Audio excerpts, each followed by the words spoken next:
मावा शंभू नरका जागरणसाठी नेट ओळखून जागे कियाना है ही मावा आखरीता दिया मंदा कि मावा बरो जो मावर शंभू और बत्ती कधी ने उठता नशा पाणी किता इले मावर शंभू नेड पासाठी वरू नेड सुंची म्हणतो फिर माकून भूमकालकून नार नाते नाल हलिकून मावा समाजकून माकून जागे कियाना बोली तो कहिले मावर शंभू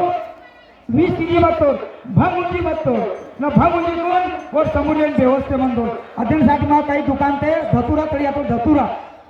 काही दुकाने धतुरा म्हणतो तरी येतो नोडकून पर फूल तरी येतो धतुरा था नरा नंगारी तान कि धतुरा चढ़ाने का नहीं है शंभू के ऊपर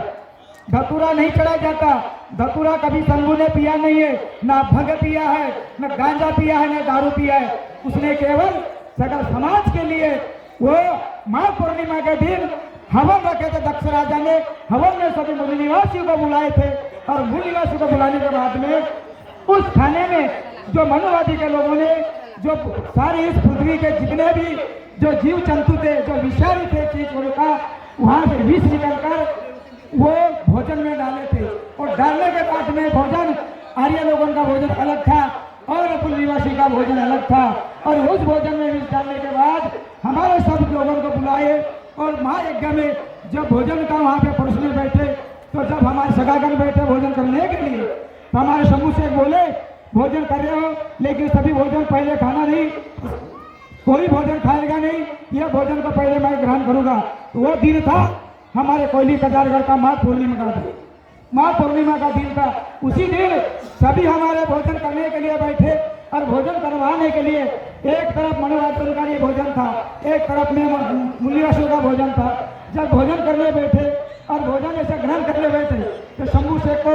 आकाशवाणी हुई और शंभू शेख बैठने खोलने बैठे मेरे सगाओ निवासियों कोई भोजन खाएगा नहीं ये भोजन पहले मैं ग्रहण करूंगा क्यों इसमें मध्यवादियों ने यहाँ पे वादा किया है क्या वादा की है गुरुदेव नहीं बोले यहाँ पे विष डाले हुए ये भोजन मैं करता हूँ पहले ग्रहण उसके बाद में आप करोगे तत्पश्चात किसी ने भोजन ग्रहण किया नहीं भोजन जैसा ग्रहण किया हमारे शंभू ने पहला निवाला खाया वैसा उसका विष बाधा हो गया दूसरा निवाला खाया उसका विष बाधा हो गया तीसरा निवाला खाया विष बाधा हो गया और चौथा निवाला खाया तो शंभू सो गया शंभू धरती पे सो गया जैसे हमारे उनका लोग बैठे हमारे दादा लोग बैठे देखने बैठे लेकिन हमारे शंभू पेट की सो गए भाई भोजन में कुछ डाले हो गए ये मनुवादियों ने छल कपट किए जैसे छल कपट किए वैसे हमारे मनुवादियों ने निकले और जो मनुवादियों को इतना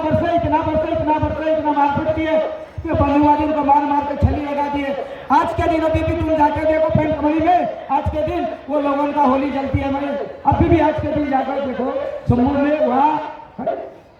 यहाँ पे अपने जो पेंट करना है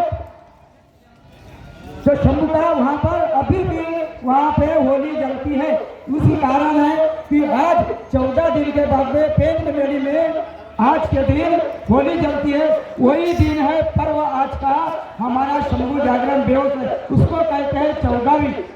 उसको कहते हैं 14वीं चल जी उसका नाम है 14वीं उसी दिन फिर मनुवादी ने बोले कि आपका शंभू बन गया शंभू बनने के बाद में अपने बाल थोड़े से काटे और काटने के बाद गंगा में ले गए स्नान किए और फूल लेकर हाथ में बहाए उसी कारण है हमारे लोगों में अभी भी बहुत से लोग मुंडन करते हैं कोई फूल ले जाते हैं हमारे में फूल ले जाने का ये नहीं है धर्म नहीं है ख्याल में रखो और आज शंभू बेहोश में उसका नाम है अभी भी गिनते थे को हमारे जो 12 दिन के बाद से आज शंभू का दिन जो जागरण दिन 14-13 दिन के बाद में आया है माघ पूर्णिमा का दिन से दिन लोग 12 तारीख से तो आज बरबर 14वीं को कहते हैं 14वीं और हम कहते हैं 13वीं हमको 13वीं का मतलब नहीं है जो भी हमारे में पेड़वासी होता है उसका नीको हाथी का को मार होते पेड़ का नीको हाथी आप 14वीं लिखते हो 13वीं लिखते हो 13वीं 14वीं लिखना है तो आज आपको सभी वगैरह सगाओं का मेरा बताने का यही है कि आज इतना बड़ा पर्व है शंभू और गौरा की शादी नहीं होती जब पत्रिका में लिखते हैं पम्फलेट में लिखते हैं तो हम वो लिखना चाहिए कि शंभू गौरा की शादी है और हमको कहते हैं कि शंभू गौरा की शादी शंभू गौरा की शादी नहीं है आज का दिन है शंभू जागरण शंभू बेहोश में है आज शंभू को हम 12 बजे से लेकर हम 1 से लेकर 1 पूड़ी में 100 दाने रखेंगे 1 पूड़ी में भूमना के 50 दाने रखेंगे, ऐसे 750 दाने चावल के दाने रखकर 5 लिंग बनाएंगे यहाँ पे जो समूह जागरण के लिए। और पलस का पत्ती 5 पतले जाएंगे और 5 पत्तल के ऊपर हमारा लिंग रहेंगे और लिंग के ऊपर हमारा आज जागरण होगा। और हमारे सभी भूमदागन क्या बोलेंगे, शंभू शेख एक चावल डालने के बाद शंभू शेख इमा चैले माम चैले माम चैले माम 12 बजे चालू होगा मंत्र हमारा शंभू शेख चैले माम। तो शंभू शेख हमारे केवल 3 या 4 बजे जब उड़ जाते हैं और समाज को देखते लेकिन फर्क नहीं सकते। तो इस कारण हमारा नाम है शंभू लड़का जागरण। ये शिवरात्रि का पर्व है तो शिवरात्रि तो है। और एक बात है, हम क्यों कहते हर बोला हर हर महादेव, क्यों कहते हर बोला हर हर महादेव? एक नमन गौड़ा पार्वती हर बोला हर हर महादेव का मतलब होता है हमारे शंभू को एक वचन देकर दक्ष राजा ने अपने पार्वती के लड़की को उसने वचन देकर हराया है। और हमारी जो गौरा थी वो हवन में कुंड में ढकल दिए और उसको गौरा दाई को मार दिए। उसका नाम है एक वचन देकर हे शंभू तेरे को हरा डाले, उसका नाम कहते हैं अभी भी हमारे छन्नमस्तर पर रहता है, वो नहीं निकलने पाता। एक नमन गौड़ा पार्वती हर बोला हर हर महादेव कहते हैं। कि हमको आपको पढ़ाना है सिखाना है हर गांव में जाकर कि हमको हर बोला हर हर महादेव कहना नहीं है। हमारे आचार्य तो गोली पुण्य में लिखे हुए 18वें अध्याय में कि आपको कभी भी भूलता है इनको हर हर बोला हर महादेव कहना नहीं। आपको 5 पानी पूछते समय, बच्चों सही मुकोली पूछते समय आपको जब 5 प्रदक्षिणा करते उस समय में आपको शंभु गौराना सेवा सेवा, शंभु गौराना सेवा सेवा। केवल पार्वती उनके पास शंभु के पास नहीं है, केवल गौरा है, केवल गौरा है। गौरा के शंभू के लड़के कौन है वो भी आपको बताता हूँ। ना कार्तिक है ना गणेश भगवान है, उसका लड़का है एक गोरखनाथ है और जालंधर है। गोरखनाथ और जालंधर है और आपके हंडे में अभी भी गोरखनाथ रखा हुआ है। और जालंधर की घरवाली होती है बुंदा नाम के लड़की, बुंदा नाम की भाई अभी हमें बोली है वो विधवा है, लेकिन उसकी भी शादी लगाते, शादी नहीं लगा जाता। हमारे परिवार में एक बार अगर भाई की शादी हो गई तो उसकी शादी कभी डबल लगाया जाता नहीं है। ख्याल में रखो, ये भी बोलना सब लोगों को बताना है कि हमारा पर्व क्या चीज होता है। ये तो हम ऐसा है, लेकिन हम पहले वहाँ पहन लिए, पगड़ी लगा लिए, ये पीला दुपट्टा पहन लिए, धोतर पहन लिए। अब ज्ञान भी होना चाहिए, बहुत बड़ा होना चाहिए, ज्ञान होना चाहिए। लेकिन दीक्षा लेने से दीक्षा लेना सोपा है, लेकिन कर्तव्य को निभाना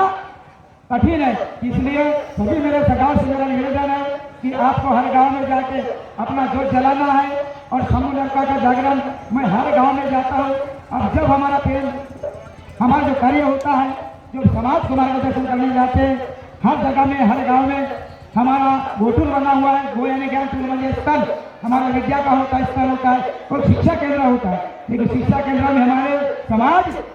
पढ़ते नहीं, केवल नाच गाने ज्यादा करते और रात के समय में ज्ञान करते। यही पर हमारे में परिवर्तन अभी तक आया नहीं है, परिवर्तन नहीं है। इसलिए मेरा सभी को मेरा कहना है, मेरे दूरदराज से आए हुए सका जनों को शिवरात्रि का पर्व ये है। शिवरात्रि का पर्व माने शंभू जागरण, शंभू जागरण, शंभू जागरण। आपको जगाना, जो सोया है वो खोया है, जो सोया है वो खोया है, जो जागा है वो पाया है, जो जागा है जो पाया है। और जिसको अपना अगर पाना है तो मेरे लिंगों की कसम, मेरे शंभू की कसम, मेरे आचार्य मोतीरावन की कसम और मेरे माता पिता की कसम, तो जब हमारा घोड़वाना बदलेगा, नहीं तो घोड़वाना नहीं बदलेगा, घोड़वाना नहीं बदलेगा, घोड़वाना नहीं बदलेगा। इसलिए मैं कहता हूँ जा घोड़ो मेरे घोड़वाना के नौजवानों, जा घोड़ो मेरे घोड़वाना के नौजवानों, अब सोने का वक्त नहीं है, अब सोने का वक्त नहीं है। जो घोड़वाना का कामना है, जो घोड़वाना का कामना है आज समुद्र का दिल में, वो मेरा घोड़वाना का रक्त नहीं है, घोड़वाना का रक्त नहीं है, घोड़वाना का। बोलो फड़ा पेनता, फड़ा पेनता। कई साल मावा ये शंभू लड़का था दिया मंदा नावर सबुटे मंडित है कहीं के मावा इधर कलश यात्रा पर माता है ना जो दायक शक्ति को आता है उनको मिलित क्या तुना जो दायक शक्ति ना जो कैसी थोड़ी तो दायक से तुझे नाम याद अपना कलश बीसी को